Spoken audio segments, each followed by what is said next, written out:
L'une des dernières nouvelles ici, et nous savons que les États-Unis essaient de tout faire pour défendre Israël, c'est qu'un des derniers rapports en provenance de Corée du Sud indique que le 7e système THAAD a été retiré de là-bas et envoyé en Israël. Nous avons des images montrant ces systèmes de défense aérienne. Ce qui se passe est tout simplement incroyable. Vous savez, tout ce discours sur la défense de la Corée du Sud. La Corée du Nord va attaquer, il faut être prudent. Mais il retire tous ces systèmes de défense aérienne et laisse la Corée du Sud exposée. Si l'on part du principe que la rhétorique américaine est juste et qu'ils sont réellement menacés par la Corée du Nord. Mais en ce qui concerne le conflit, je pense que cela a beaucoup à voir avec ce qui se passe sur le champ de bataille et avec la situation actuelle. Comment avez-vous perçu la guerre jusqu'à présent, au fur et à mesure de son déroulement, et cette impression qu'elle semble s'intensifier?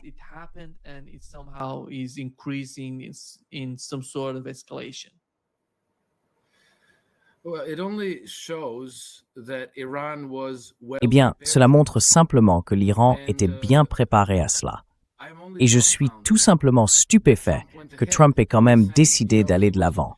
Vous savez, il a été averti par son chef des opérations, l'amiral Fred Katcher, de ne pas le faire. Et il l'a renvoyé. Il a été averti par les agences de renseignement qui lui ont dit « Nous ne pouvons pas soutenir une guerre contre l'Iran. Il est extrêmement improbable que nous puissions vaincre l'Iran ou renverser son gouvernement. » Donc tout ce qui se passe ne devrait pas être une surprise.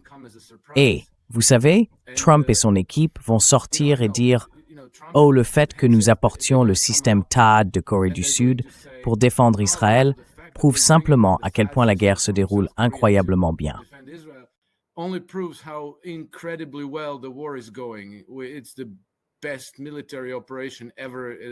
C'est la meilleure opération militaire de toute l'histoire de l'univers.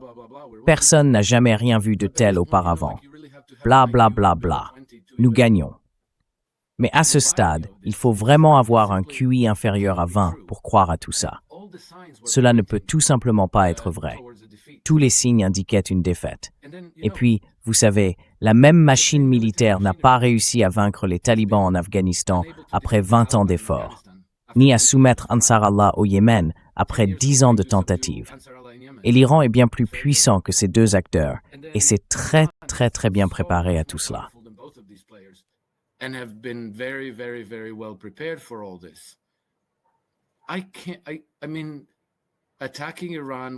Je veux dire, attaquer l'Iran était d'une stupidité stratosphérique, à tel point que, franchement, Nima, parfois je me dis dans ma tête que je n'arrive toujours pas à croire qu'ils l'ont fait.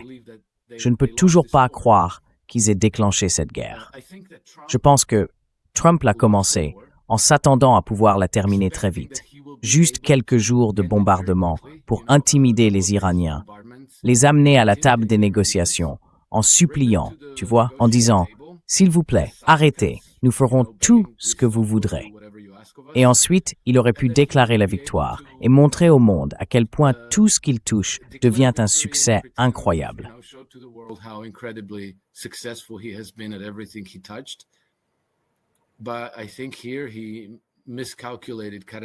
Mais je pense qu'ici, il a commis une erreur de calcul catastrophique. Je pense qu'il s'est trompé, Nima. Mais c'était tellement difficile de faire une telle erreur, parce qu'il aurait dû le savoir. Il avait des gens autour de lui qui lui conseillaient de ne pas faire ça. Il avait des services de renseignement qui lui disaient de ne pas le faire. Je ne peux même pas comprendre. Je ne peux même pas commencer à comprendre. Et en plus, tu sais, Nima, si tu fais quelque chose en te disant « je vais tenter le coup, peut-être que j'aurai de la chance », d'accord? Mais si tu te dis « bon, si je gagne, j'obtiens ça. Si je perds, ça pourrait être la fin de tout. Ça pourrait anéantir tout ce que j'ai essayé de faire toute ma vie. » À ce moment-là, tu te dis que c'est un pari stupide.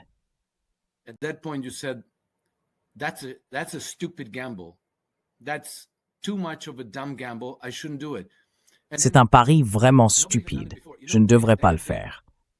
Et puis, Personne ne l'a jamais fait auparavant. Tu sais, cela fait plus de 20 ans que les puissances occidentales veulent renverser le gouvernement iranien. Et tu sais, on a aussi cette vidéo du général Wesley Clark où il disait « 7 pays en 5 ans ». C'était en 2007, ce qui signifie que l'Iran devait être le dernier. Donc le changement de régime en Iran était prévu pour 2012. Mais personne ne l'a fait. Clinton ne l'a pas fait. George Bush ne l'a pas fait. Obama ne l'a pas fait. Biden ne l'a pas fait. Même Trump, lors de son premier mandat, a refusé de le faire. Pourquoi il a décidé de le faire maintenant? M'échappe complètement. Je ne comprends pas.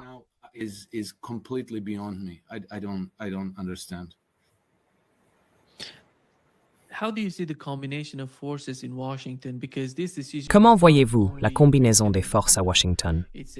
Parce que cette décision ne concerne pas seulement... Eh bien, vous savez, ce n'est pas seulement à propos de Donald Trump. Il s'agit de la combinaison des vecteurs, des personnes influentes à Washington et de ceux qui dirigent les affaires là-bas. Après tout, Donald Trump a dit aux États arabes du Golfe Persique que cette guerre serait terminée en 4 jours. Cela montre à quel point. C'était un grand pari de sa part. Il pensait réussir un changement de régime. Il croyait que les fondations du soi-disant régime iranien n'existaient plus, qu'elles étaient déjà détruites à cause des manifestations qu'ils avaient provoquées. Puis ils ont transformé ces manifestations en émeutes. Ils ont montré toutes les preuves. Ils voulaient convaincre l'opinion publique mondiale que quelque chose d'important était sur le point de se produire en Iran. Puis ils ont lancé l'attaque.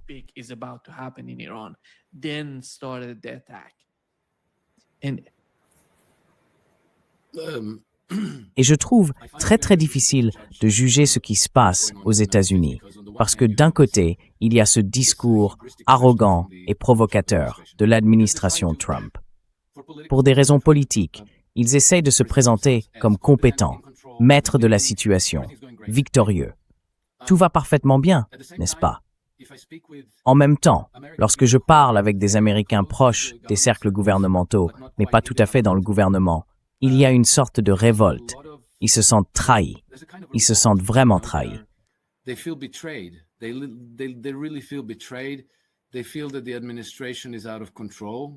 Ils estiment que l'administration est hors de contrôle, qu'elle ne fait pas ce que le peuple américain voulait, ce pourquoi le peuple américain a voté.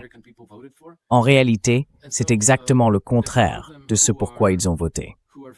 Beaucoup de gens se sentent donc frustrés et trahis, et d'autres pensent simplement que, d'accord, Trump est un échec, mais qu'il existe un mouvement plus large, sous la surface, qui veut réellement les choses que Trump avait promises.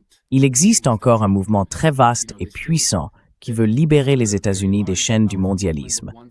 Ils veulent rétablir l'indépendance américaine.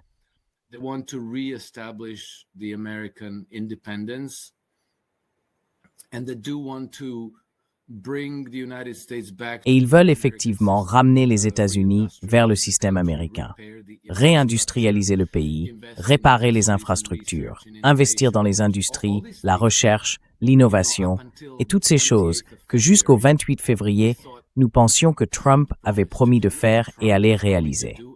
Et puis, il n'y a pas si longtemps, Trump et sa délégation étaient à la conférence sur la sécurité de Munich et au Forum de Davos, en Suisse, en janvier, tenant exactement ce discours. Et il semblait que Trump et son gouvernement faisaient ce qu'ils avaient promis au peuple américain.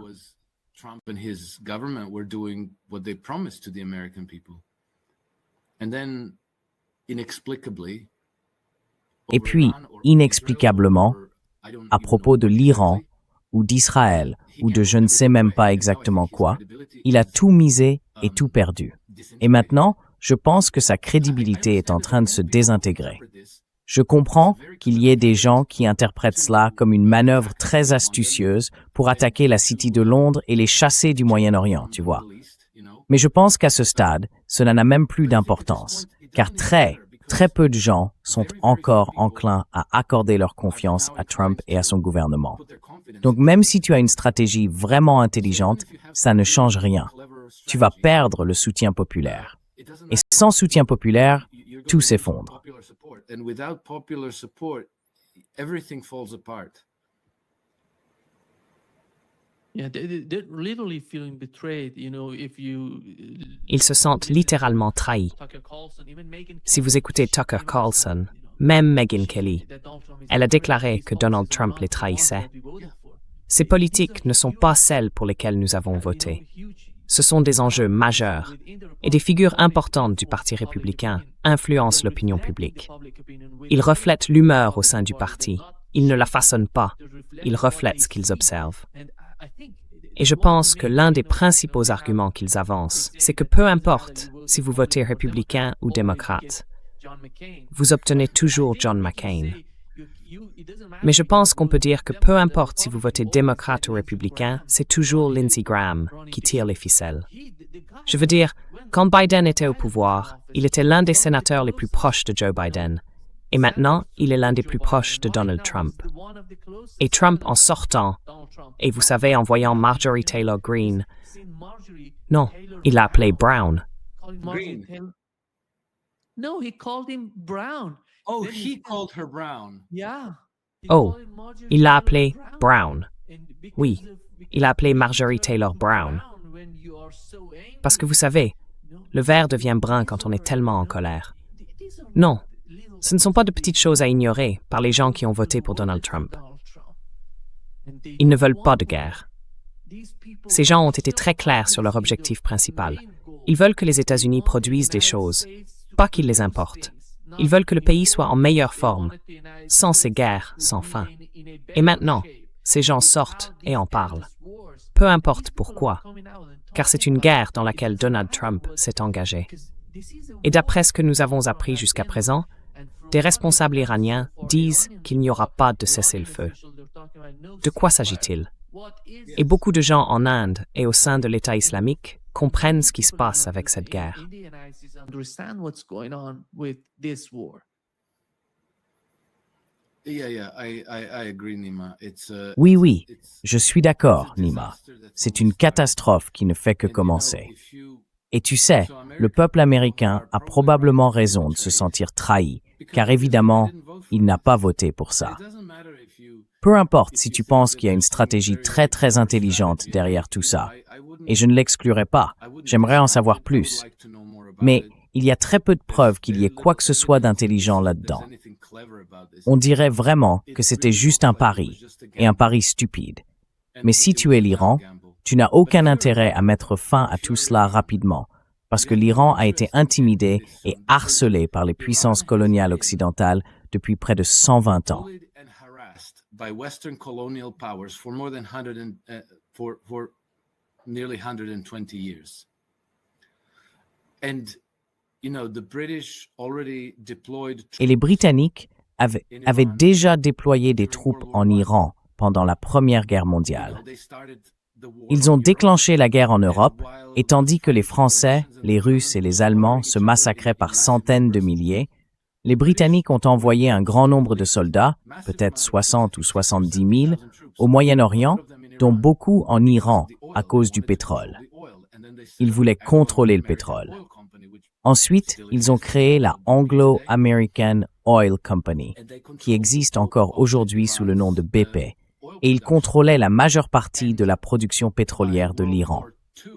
Pendant la Seconde Guerre mondiale, ils ont même réussi, de manière assez incroyable, à convaincre Staline d'occuper le nord de l'Iran pendant qu'ils occupaient le sud. Puis ils ont procédé à un changement de régime, renversant le père de Mohammad Reza Pahlavi au profit de son fils, qui allait devenir leur marionnette.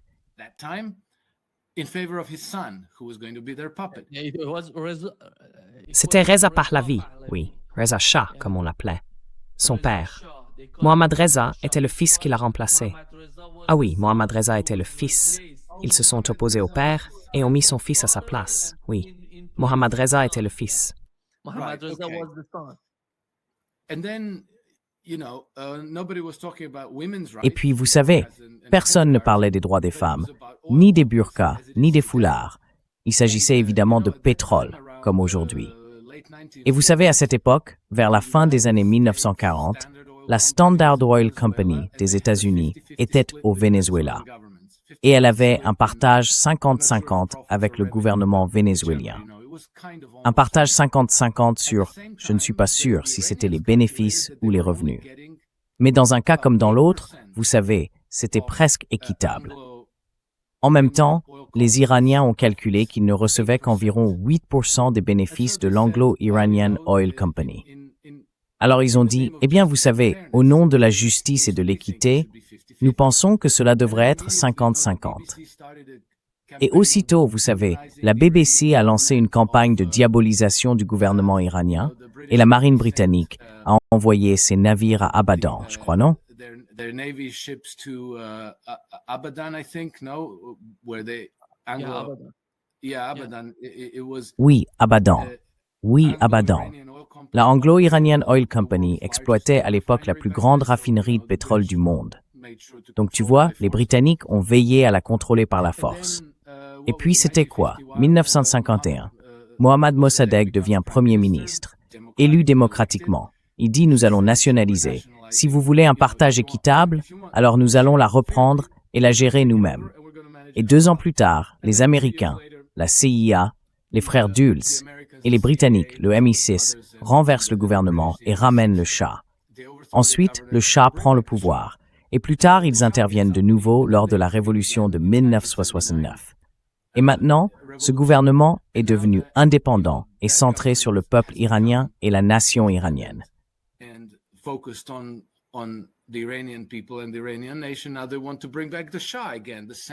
Maintenant, ils veulent ramener le Shah, encore une fois, le même Shah, Reza. Franchement, on croirait rêver. Si tu écrivais un film avec un tel scénario, personne n'y croirait. On te dirait c'est trop idiot. Personne ne ferait ça. Et pourtant, on continue. Et donc, si je te dis tout ça, Nima, c'est parce que cela dure depuis plus d'1 siècle.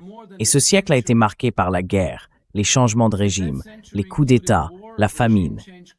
Au début des années 1940, des dizaines de milliers d'Iraniens sont morts de faim parce que les troupes soviétiques et britanniques ont réquisitionné la majeure partie de la production agricole de l'Iran pour leurs armées.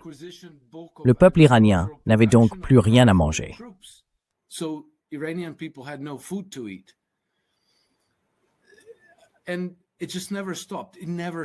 Et cela ne s'est jamais arrêté. Jamais arrêté. Vous savez, les justifications changent. Le Shah est décadent, donc nous allons faire une révolution maintenant. Les mollahs sont mauvais et ils oppriment les femmes, donc nous allons ramener le Shah et la démocratie, blabla. Mais c'est toujours une question de pétrole. C'est toujours une question de contrôle de la région, de contrôle des voies navigables, de contrôle des ressources. Et les Iraniens en ont assez, car cela a étouffé leur développement économique. Cela les a maintenus sous siège presque sans interruption. Et quand on est assiégé, on ne peut pas se développer correctement, car une nation sous siège devra inévitablement être beaucoup plus répressive qu'elle ne le serait autrement.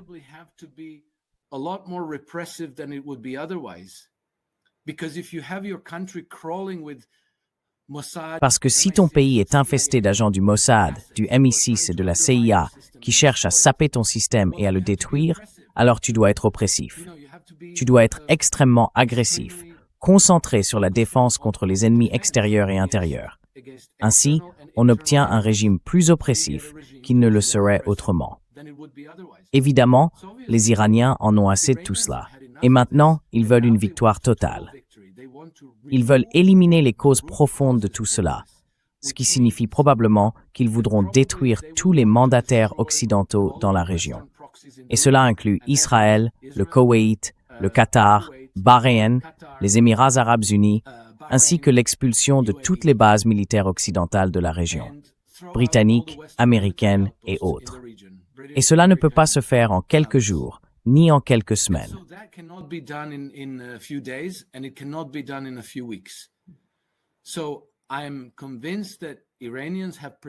Je suis donc convaincu que les Iraniens se sont préparés à une longue guerre d'usure et qu'ils mèneront une longue guerre d'usure. Ils n'accepteront aucun cessez-le-feu qui permettrait aux puissances coloniales occidentales de se reconstruire, de se regrouper et de maintenir le statu quo, pour, quelques années plus tard, recommencer à harceler l'Iran et à le menacer de guerre de changement de régime, de coup d'État, de blocus, d'embargo, et ainsi de suite. Pour quiconque y prête attention, cette réaction de l'Iran aurait dû être attendue. Si l'on lit un peu d'histoire, si l'on observe attentivement, l'Iran est tout à fait dans son droit d'adopter ce point de vue et cette attitude. Comment quelqu'un a-t-il pu penser qu'ils allaient y parvenir en 2 ou 3 jours, ou même en quelques semaines, restera probablement dans l'histoire comme l'une des plus grandes erreurs jamais commises par qui que ce soit. One of the dumbest blunders ever committed by anybody.